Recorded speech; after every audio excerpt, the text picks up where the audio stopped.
Welcome everybody to week 2 of Women of the Bible, this series of messages in which we are exploring some of the amazing women of faith that we read about across the pages of Scripture. But our goal in this series is not to just learn about these ladies, but it's actually to learn from these ladies, to see what these amazing women of faith have to teach us about ourselves, about God, and about what it looks like to actually live out our faith. So last week for Mother's Day, we kicked this series off by looking at Mary, the mother of Jesus. And in doing so, we discovered that there's so much more to Mary's story than just what we read about in the Christmas season. She's more than just a virgin who gives birth to a child in a manger in Bethlehem. We saw that Mary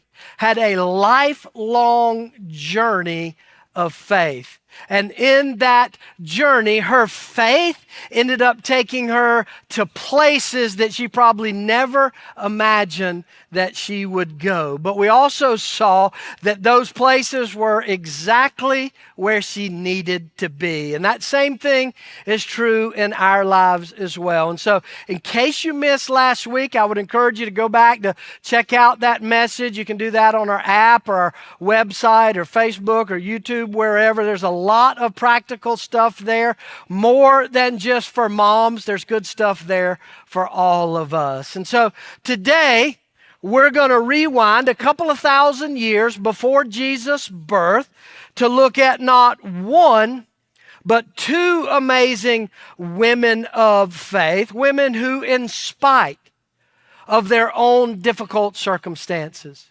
women who, in spite of their own broken dreams, were able to find faith even in the midst of that brokenness. And so if you're here today, things are not going as planned in your life. Maybe if you saw yourself in a very different place than you are now, if some of the dreams that you had at some point in your life have been broken and seem shattered, today is your day. So I want to encourage you, if you have a Bible or a Bible app, we're going to be in the Old Testament book of Ruth. And if you don't have a Bible or a Bible app, you can find some notes on our app for today's message so all of us can follow along. And it's while you're looking for the book of Ruth, let me give you a little bit of context. The events recorded in the book of Ruth take place during a time that was known as the time of the Judges. All right, and when I say time of the Judges, don't think courtroom and decisions. Think inspirational leaders who are raised up by God. Now, these events take place after Moses leads the nation of Israel into the promised land, and after Joshua gets them across the river, and as they begin to settle. After that, but before the time of the prophets and kings, before God raises up Samuel, who announced Saul, and then David as to be king. And so in that gap, the nation of Israel is led by a group of men and women who are called the Judges. And these are mighty men and women of God. They're raised up by God. They have almost supernatural kind of faith. We're talking about people like Gideon, Samson, the strong man, Deborah. These inspirational leaders are who God worked in and through to lead his nation. And so that's where the book of Ruth sits. Joshua, the book of Joshua, that's the end of Joshua's leadership, and before 1st and 2nd Samuel. So that's where you'll find it. Now, if you have never read the book of Ruth, what is wrong with you? It is a great book, and it's easy to read. It's only 4 chapters long. You can read the entire book of Ruth in about 10 to 15 minutes. And as you're reading it, you will be captivated by it because it is a beautiful love story. It is a story of sacrifice and commitment. It's a story filled with all kinds of drama and plot twists and turns. Ladies, I'm telling you, the book of Ruth, it's better than the Notebook. It's that good a love story. Interestingly, the book of Ruth is actually a book about two women. Ruth, who the book is named for, but it's also about Ruth's mother-in-law, Naomi. And Ruth and Naomi walk this journey of broken dreams, difficult circumstances, and are able to not only find faith in the midst of that brokenness, but they are able to be a part of a much bigger love story, a much bigger story of redemption that God is writing across the pages of history. So I'm excited for this, and I'm excited you're here. And as we walk through Ruth and Naomi's journey, we're going to find 5 keys to finding faith in the brokenness of our life. Sound good? Make sense? You with me? This means yes? All right, let's jump in. Number 1, the first key to finding faith in the brokenness is I have to commit to serving others. If I'm going to find faith in the brokenness of my life, I have to commit to serving others, which on the surface seems ridiculous. Right? How counterintuitive is that? If I'm going through my own stuff, dealing with my own brokenness, why in the world would I focus on the needs of others? And yet in God's economy, that is exactly how it works. Now listen, don't misunderstand me. I am not saying that self-care is bad. I'm not saying when you're going through difficult stuff to just ignore what you're going through and just help others. Self-care is essential. We see that in Jesus' life, right? Jesus is always focusing on serving the needs of others, and yet the Gospels tell us that he frequently withdraws to lonely places, to recharge, to renew, to do a little self-care. So I'm not saying that self-care is bad. What I am saying is that difficulties and struggles and brokenness in your life don't disqualify you from being used by God to help others in their life. The book of Ruth opens with a crisis. In the very first verse, we're told that there is a famine in the land of Judah. And in an agricultural community, a famine is not just an issue of hunger, but it is an economic collapse. The whole system is collapsing. Think Great Depression on steroids. And so there is a woman named Naomi who, along with her husband and her 2 sons, end up having to leave their hometown of Bethlehem because of the famine, travel hundreds of miles to a whole different country, the country of Moab, in order to find some relief. And Moab is not just a different culture, a different language, a different religion. The Moabites were actually enemies of the Israelites. And so that's where Naomi finds herself, in this strange land among strange people. And as if to make matters worse, shortly after they settle in Moab, Naomi's husband dies. And just when you think things can't get worse, Naomi's 2 sons end up marrying Moabite women. Not a Jewish mother's dream for her boys. She hoped they would marry Israelites. This whole intercultural, interreligion marriage was not a good thing. So I imagine her heart was broken over that. And you think, oh man, she's lost her husband. Now her boys have sold out to this culture. And then, one day, in a short period of time, both of Naomi's sons die. She's lost a husband, she's lost 2 sons, and now she's stuck with these Moabite widows. You know, that's her only family. She's away from her land and her home and her family. In fact, the only good thing going on at this time for Naomi is she actually hears some rumors that the famine in Judah is over, that the rains have come, and maybe things are getting a little bit better. And so Naomi decides to return to Bethlehem. She takes her 2 daughter-in-laws, these 2 Moabite ladies who are now widows themselves, and they head back to Bethlehem. which was good. She at least had these two daughters. Otherwise, she's making this long trip by herself, right? So she's got their company. But at some point in the journey, I think very early in the journey, Naomi starts to think about these two daughter-in-laws and what's best for them, even in her own crisis. And she realizes they're young. They could remarry. If they go with me to Judah, no self-respecting Jewish man is going to want to marry any of these. They need to go back home with their people. In fact, look at what Naomi says to her two daughter-in-laws, Ruth 1:8.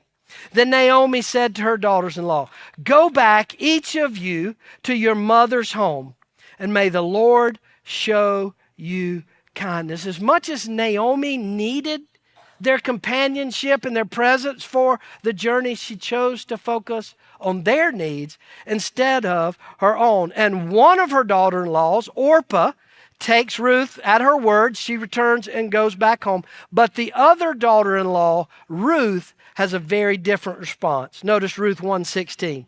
But Ruth replied, "Don't urge me to leave you or to turn back from you. Where you go, I will go, and where you stay, I will stay. Your people will be my people, and your God, my God." What a wonderful expression of love and commitment and putting the needs of another ahead of your own. I would imagine many of you have heard that verse before. How many of you heard that verse before? And how many of you heard it at a wedding? Right? That is often read at weddings, which makes sense because it's a great verse about love and commitment. But back up from that moment in the wedding ceremony, kind of look at this from Ruth's perspective. Right? For her to make this commitment means she is signing up for probably never getting married, never having any kids, never being among people who probably ever trusted her, right? She's going to a very different place. One of the hardest things in the middle of difficult circumstances, in the middle of our own brokenness, one of the hardest things to do is to see the needs of the people around us. And yet it is key to finding faith in the brokenness. The reason I know that is not because I've read the book of Ruth. The reason I know that is because from my own journey, I found that to be true. Don't hear what I'm not saying. I'm not minimizing your pain, your struggle, or your brokenness.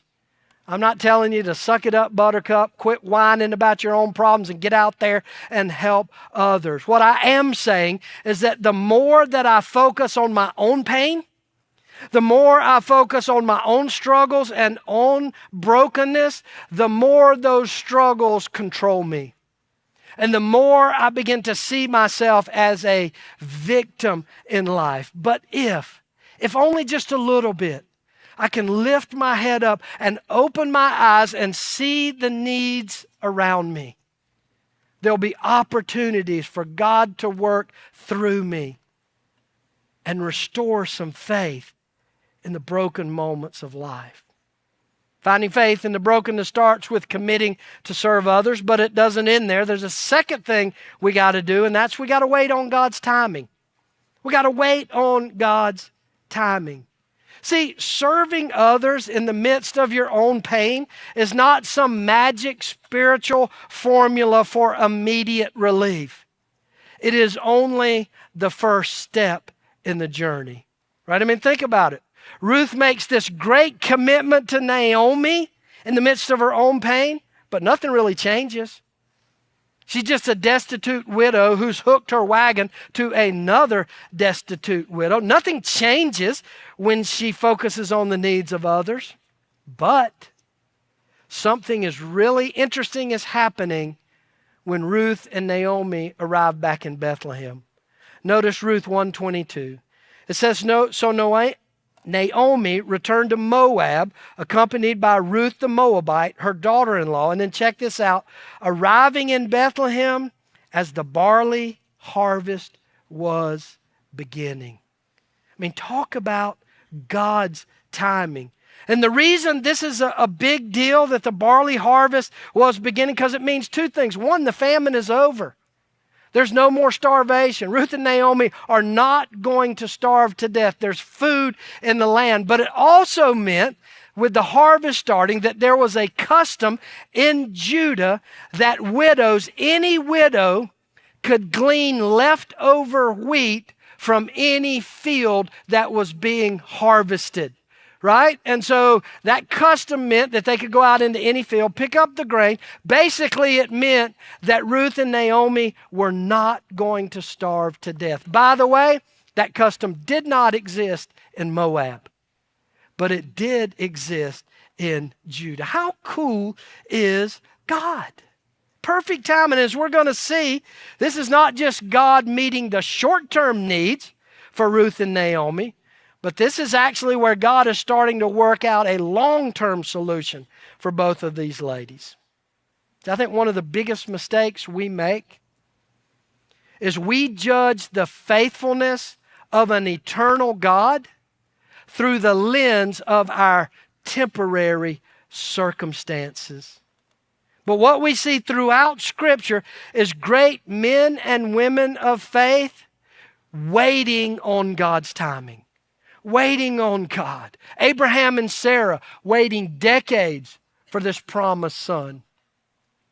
Moses waiting in exile in the desert from Egypt 40 years before the burning bush and God calling him to his purpose. Look, I don't know how long you've been waiting on that answered prayer. I don't know how long you've been walking through that brokenness in your life. But I do know this, God is faithful and His timing is perfect. Got to commit to the needs of others. We got to wait on God's timing. And number 3, we got to be faithful to do what I can. To be faithful to do what I can. There's more to finding faith in the brokenness of your life than just letting go and letting God. It's like, okay, God, you fix it. You work it all out. I'll be here. There's more to this journey than just kicking back in the recliner with a bag of Cheetos and go, let me know, right? We need to be intentional and active in doing what we can do when we can do it. Now, I want to be very clear here. I am not talking about a transactional relationship between us and God. I'm not talking about, well, if I do these 3 things, then God's promised He's going to do these 3. God is not a vending machine. That's not what I'm talking about. I'm just talking about being faithful with whatever opportunities God brings your way in the midst of your own brokenness. And that is exactly what Ruth does. She goes out and does the only thing she can do, and that's glean wheat in a field. Little does she know that the field she chooses to glean wheat in just so happens to belong to a man named Boaz, a man who is wealthy, a man who is kind, a man who is generous, and oh, by the way, a man who is actually kin to and a part of Naomi's family. In fact, one day Boaz shows up to his field, sees this foreign woman gleaning in his fields, and he's like, what's up with this foreign chick? He asks his workers, and look at what they say. Ruth 2, 8, and 9. 2, 6, and 7. She is the Moabite who came back from Moab with Naomi. She came into the field and has remained there from morning until now, except for a short rest in the shelter. See what Ruth's doing? She's doing what she can do. She's just getting after it, working hard, sun up to sundown. And because of Ruth's faithfulness to just do what she can do in her brokenness, she catches the eye of Boaz. And it turns out, because he's part of Naomi's family, he already knows a little bit about her commitment to his family member.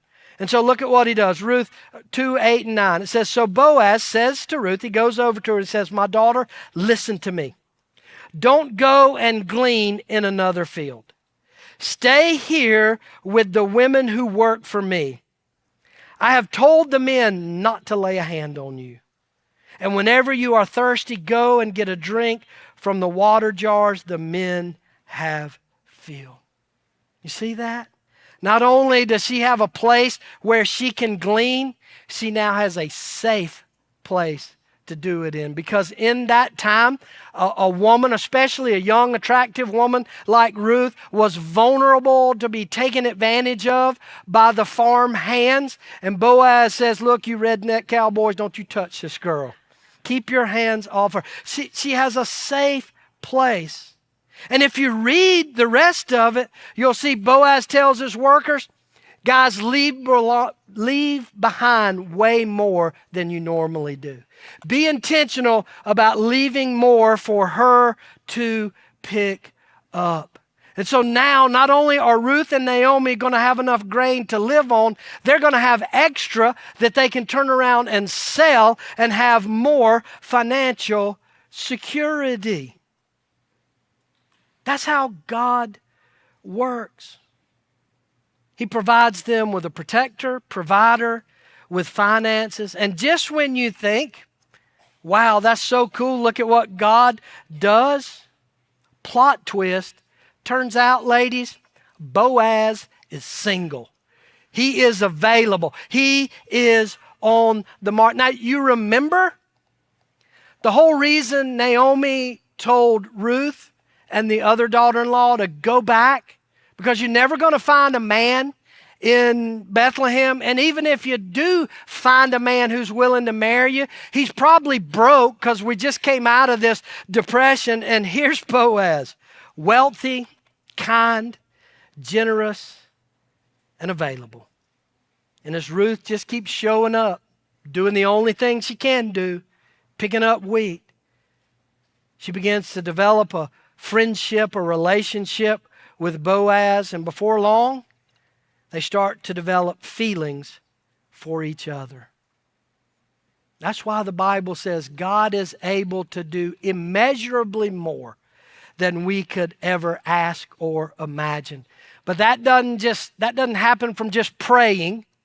That's not going to be true in your life from just showing up a couple of times a month at church to sing worship songs. It happens by us being faithful to do what we can with whatever we have.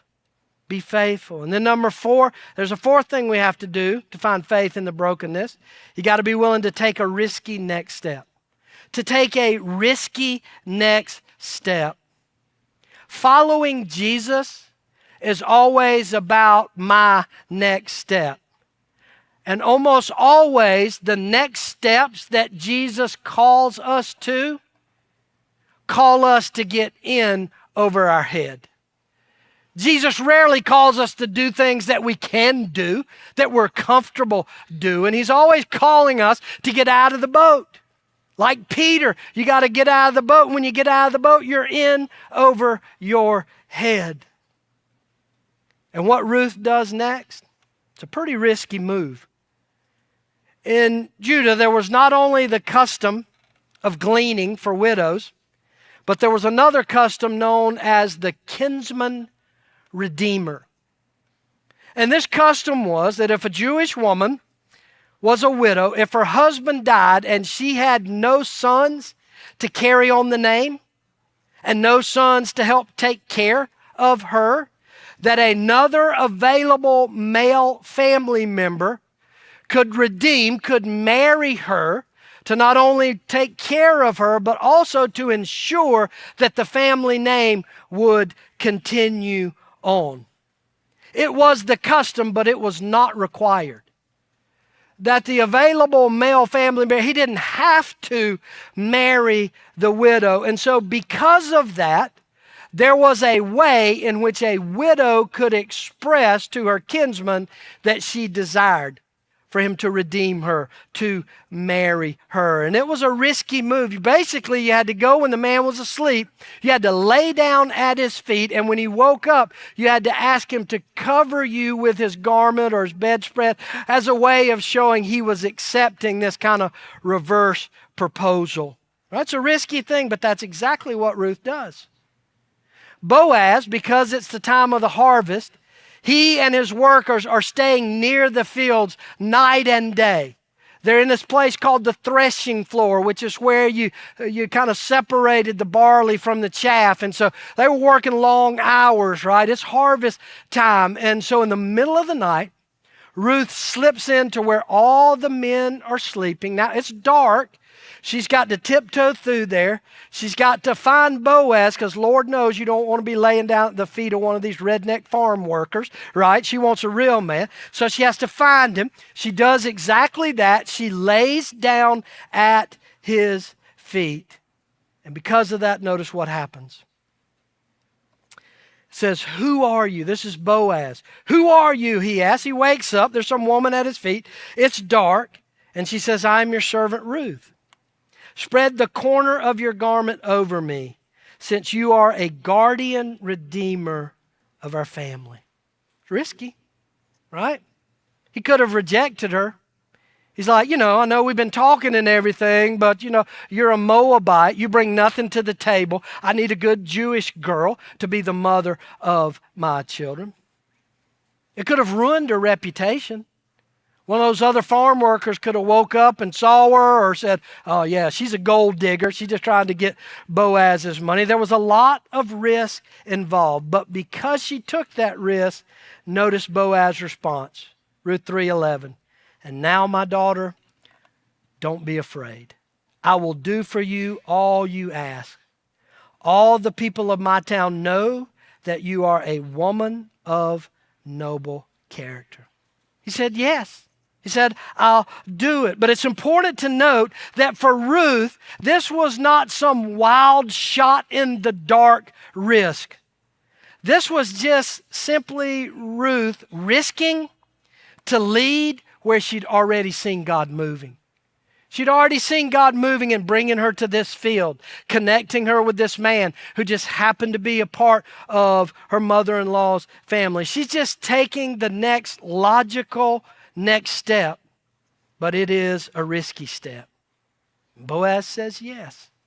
And just when you think, wow, happy ending, they live happily ever after, what a great story. Just when you think, wow, God takes this thing to a whole nother level. And that's why the fifth thing we have to do is just sit back and be amazed by God. Just be amazed at what God can do. Because not only does Ruth get a husband who is a protector and provider for her and Naomi, but God blesses her even more. Ruth 4:13. It says, "So Boaz took Ruth, and she became his wife. And the Lord enabled her to conceive, and she gave birth to a son." Now remember, Ruth had been married to Naomi's son for 10 years before he died, and they had no children. And in that culture, that was never a choice. It was never a choice to not have children. The writer of Ruth wants us to understand that Ruth was barren. She was unable to have a child. But this child, born in the midst of brokenness and pain and struggle, turns out to be no ordinary child. Notice Ruth 4:17. It says, "And they named him, the child, Obed. He was the father of Jesse, and Jesse was the father of David." Yeah, that David, the greatest king Israel ever knew. The line through which Jesus, the Messiah, would be born. That is why Ruth, this Moabite outcast widow, she is only one of only 3 women specifically named in the genealogy of Jesus.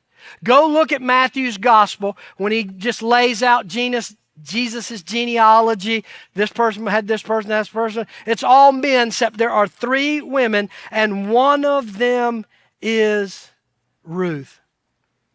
This Moabite widow, this outsider, whose dreams were shattered and broken, is a part of God's redemptive story. And then, this is really cool, one of the 3 women mentioned in Matthew's genealogy of Jesus is a woman named Rahab. Maybe you've heard of her. Rahab, a prostitute in Jericho. She's the one who protected the spies before the walls came down. She's in Jesus' genealogy. Guess what her son's name is? Rahab is the mother of Boaz, the hero. Right? That's what God does. That's what God can do. That's how He works. That's how He takes the ashes of our broken lives and weaves them into an amazing story of grace and hope. It's not just for people who got their names in the Bible. It's for all of us. The same God who did this wants to do that in your life. And listen, I know it's not going to take the pain away. It's not going to magically make everything better when you leave here today. Oh, no, it's not going to happen. But if you grab hold of this, it can give you a little bit of hope. And a little bit of hope can help you take the next step and the next step and the next step. And before you know it, you'll have faith even in the broken dreams of your life. That's who our God is. Would you pray with me? Wow, Jesus, I just thank you for this amazing story. This amazing story of love and commitment, but ultimately, Lord, it is a story of who you are. It reveals your character, your heart, and your desire for our lives. So, Father, I pray for those of us today like me, who are walking in the brokenness, who have dreams for our lives and our kids' lives and our grandkids' lives that are never going to happen now. But Father, I pray in that brokenness, you strengthen us to take the next step, to keep doing whatever it is we can do when we can do it. And help us to trust in you that you'll bring beauty from the broken ashes of our life. That is our heart's cry this morning, Lord. It's in your name I pray. Amen.